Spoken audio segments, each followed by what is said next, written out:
Are you guys ready for yet another comedian's performance? Yeah! All right, let's give him a round of applause. He's coming up from where from, Brian? Baltimore?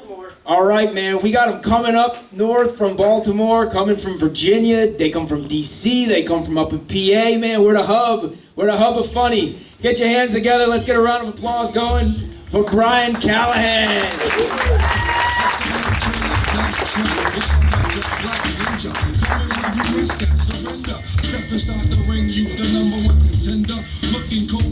Good evening, white people. How you doing? I can see the looks on all your faces. I know what you're thinking. I know, I've heard it all before. Of course, Harry Potter grew up to be a hipster. Yeah.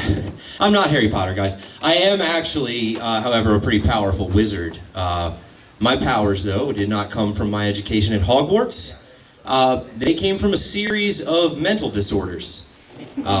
For example, I have bipolar disorder, which gives me the power to make any situation incredibly fucking awkward. It's pretty interesting. I also, this is the most important one, I have PTSD, which gave me the power to get a medical marijuana card in the state of Maryland. Woo!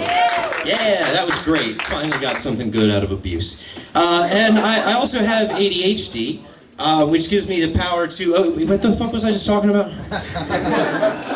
Yeah, focus, okay. Yeah, focus is difficult for me, but my doctor prescribed me Adderall, and it really helps, guys. Yeah, selling it really helps me afford weed.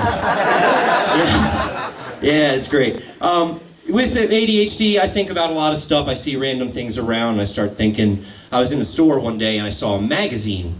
It was called Garden and Gun. Weird. You know, what do these two things have to do with each other? You know, it'd be like having a magazine called Plywood and Cream Cheese. You know, it's just weird. But then I thought about it more. You know, ADHD, my mind moves around. I thought maybe there's not a connection, but maybe there's a theme, right? Maybe it's a pairing of a hobby with something that conservatives care about. You know, for example, you could have, you know, Fishing and Racism magazine, or you could have, you know, Model Trains and Collusion with the Russian Government Monthly. Or, you know, last but not least, you could also have, like, the New England Journal of Needlepoint and Hating Gays While Secretly Being Gay. It's a pretty popular magazine where I'm from, guys. Yeah, the Eastern Shore of Maryland. I think about other things. I think about sayings. You know, like, you guys are, like, casting pearls before swine. I think in 2018, that probably means coming on a scummy dude's chest. You know, yeah, I don't know. Also, like, you know what they say about a woman's place? You know that saying? A woman's place, barefoot and pregnant, you know? We all get the implication, right? You know, she's pregnant because that's a woman's job, to produce a son for her man, you know? She's barefoot because she doesn't leave the house. You know, she doesn't work, you know? But let's face it, guys, pregnant bitches need shoes. God, their backs hurt. You know, and then I get thinking again, it's 2018. That's not a woman's place anymore. You know, she belongs in sensible shoes, in a corner office, in charge of shit, making money, so she can buy me more weed and video games. Yeah. Despite that last joke, guys, I recently got engaged. Pretty happy about that. It's great. She's awesome.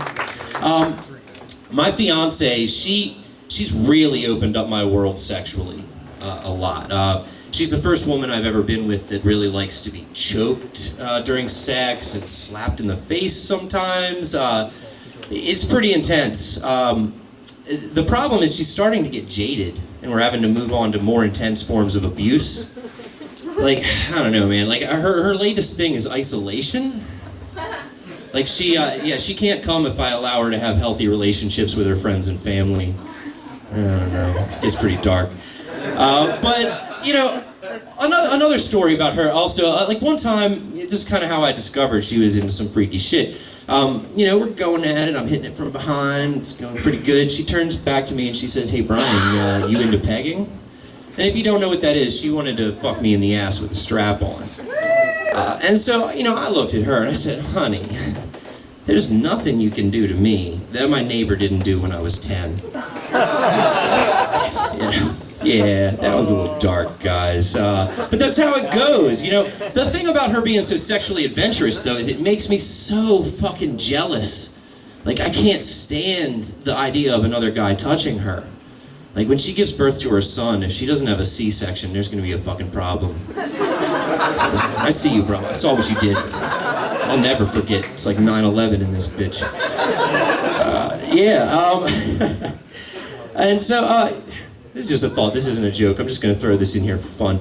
I want to record an episode of Hoarders, but like it's at like an old Jewish guy's house, and just every room is filled with gold.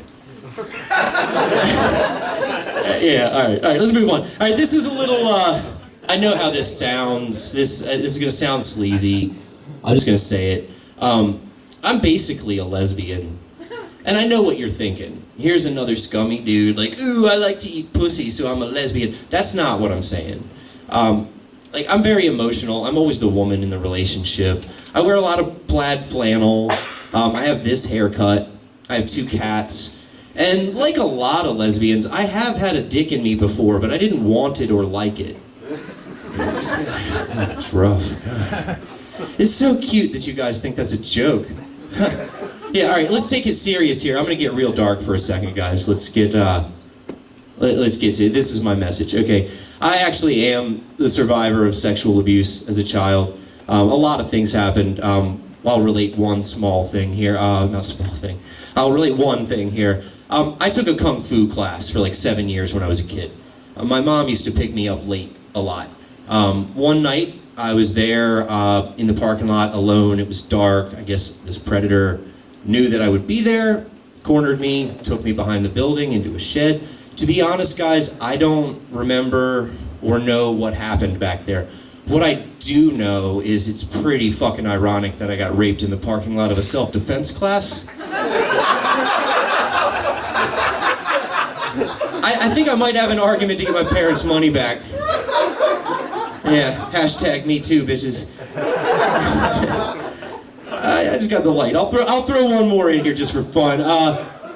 I know what everybody comes to a vape shop in Pennsylvania for, and that's theoretical physics, guys. So I'm going to give that to you right now. Nothing is real. Reality is perception, and perception alone. What you see is related through your mind, and it creates reality. What you believe to be real is real. On a quantum level, the position, the vector, even the existence of a particle cannot be known until it is perceived. And that's why I don't believe in the female orgasm. Yeah. It's a myth, guys. I've never seen it. Yeah. All right. Thanks, guys. I'm Brian Callaghan. Have a good night.